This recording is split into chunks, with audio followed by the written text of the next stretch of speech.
नमस्कार मंडळी, welcome back to my channel Gapshap बँडेड. चला तर पाहूया श्री रामचरितमानस या पुस्तकाचा पुढचा भाग. अयोध्यापुरी फारच सुंदर सजवली गेली होती. देव पुष्पांची सतत वृष्टी करत होते. श्री रामचंद्रांनी सेवकांना बोलावून सांगितले, तुम्ही जाऊन प्रथम माझ्या मित्रांना स्नान घाला.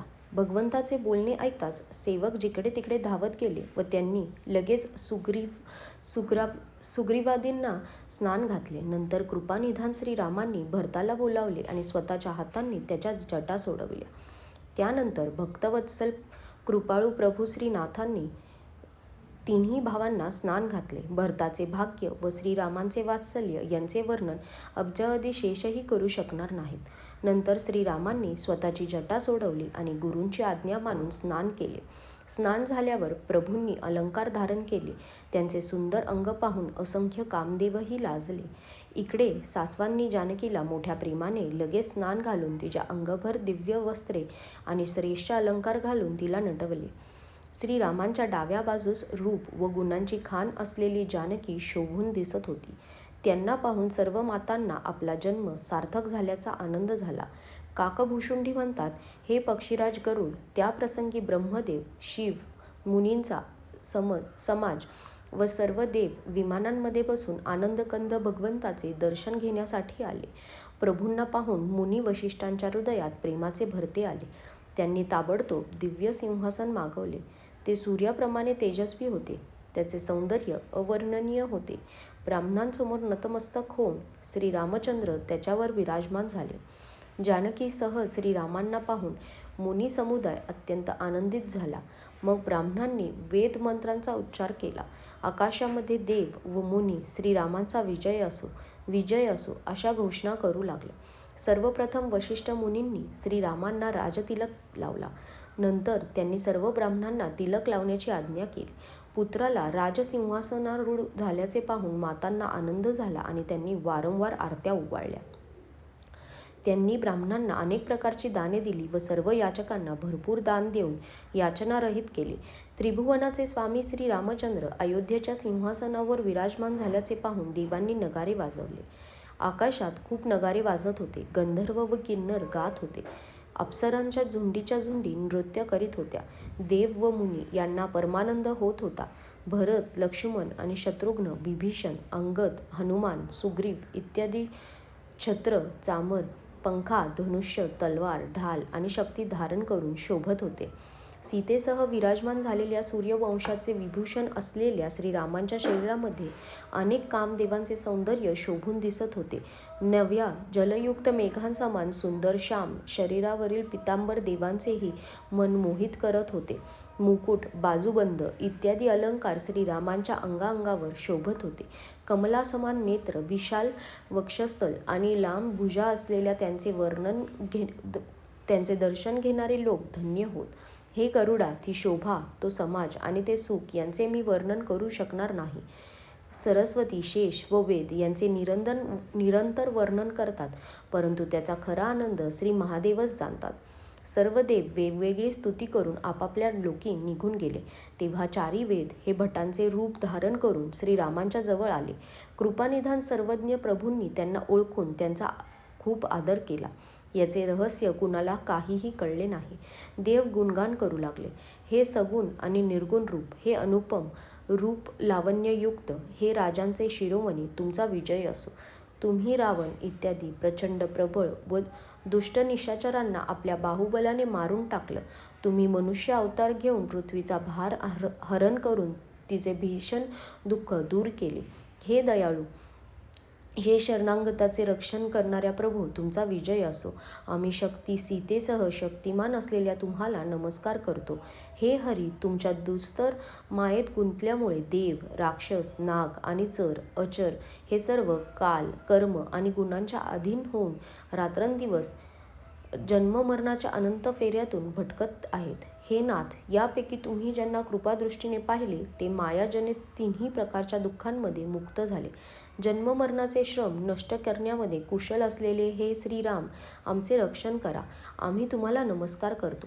ज्यांनी मिथ्या ज्ञानाच्या अभिमानाने फार उन्मत्त होऊन जन्ममृत्यूच्या भयाचे हरण करणाऱ्या आपल्या भक्तीचा आदर केला नाही, हे श्रीहरी देव दुर्लभ पद प्राप्त झाल्यावरही ते त्या पदावरून पतित होताना आम्हाला दिसतात. परंतु जे सर्व आशा सोडून तुमच्यावर विश्वास ठेवून तुमचे दास बनून राहतात ते केवळ तुमचे नामच जपत विनाशायास भवसागर तरून जातात.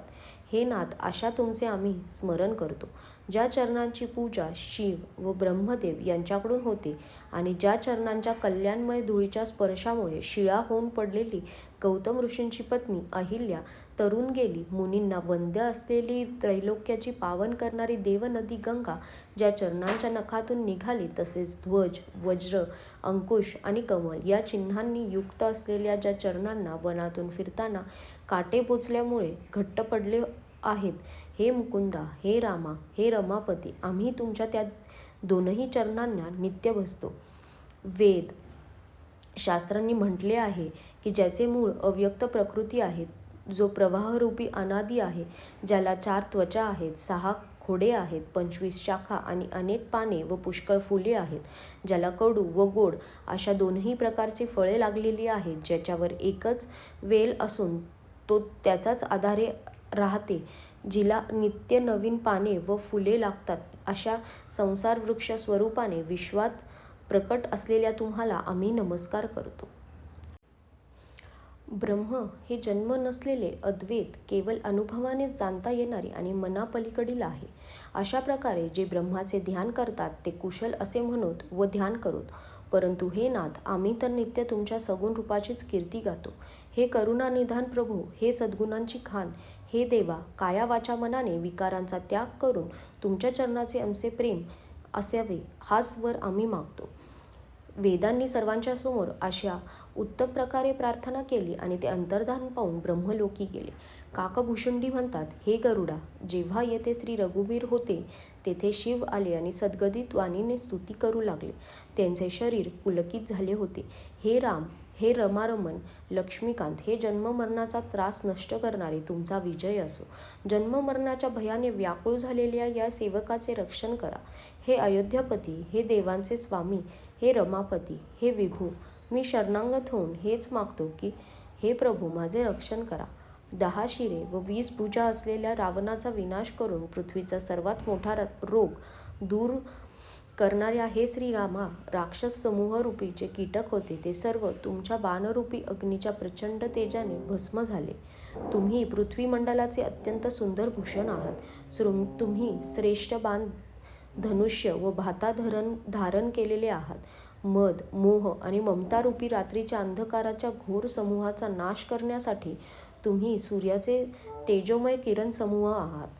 कामदेवरूपी भिल्लाने मनुष्यरूपी हरिणांच्या मनात कुभोगरूपी बाण मारून त्यांना पाडले आहे.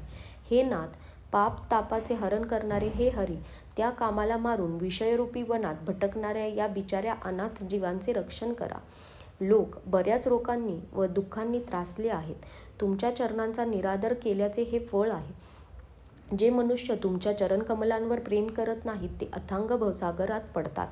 ज्यांना तुमच्या चरणकमलांविषयी प्रेम नाही ते नित्य अत्यंत दीन, उदास व दुःखी असतात. आणि ज्यांना तुमच्या लीला कथांचा आधार आहे त्यांना संत व भगवान हे नेहमी प्रिय वाटू लागतात. ज्यांच्यामध्ये आसक्ती, लोभ, मान आणि मद असत नाही त्यांना सुख दुःख समान वाटते. त्यामुळे मुनिजन योग साधनेवरचा विश्वास कायमचा सोडून देऊन प्रसन्नपणे तुमचे सेवक बनतात. हे सर्व संत प्रेमाने, नियमपूर्वक, निरंतर शुद्ध हृदयाने तुमच्या चरणकमलांची सेवा करीत राहतात आणि मान अपमान समान मानून सुखाने पृथ्वीवर वावरतात. हे मुनींच्या मनरूपी कमलातील भ्रमर, हे महान रणधीर आणि अजेय श्री रघुवीर, मी तुम्हाला भजतो. हे हरी, मी तुमचं नाम जपतो आणि तुम्हाला नमस्कार करतो. तुम्ही मरणरूपी रोगाचे महान औषध व अभिमानाचे शत्रू आहात. तुम्ही गुण, शील आणि कृपा यांचे परमस्थान आहात. तुम्ही लक्ष्मीपती आहात. मी तुम्हाला निरंतर प्रणाम करतो.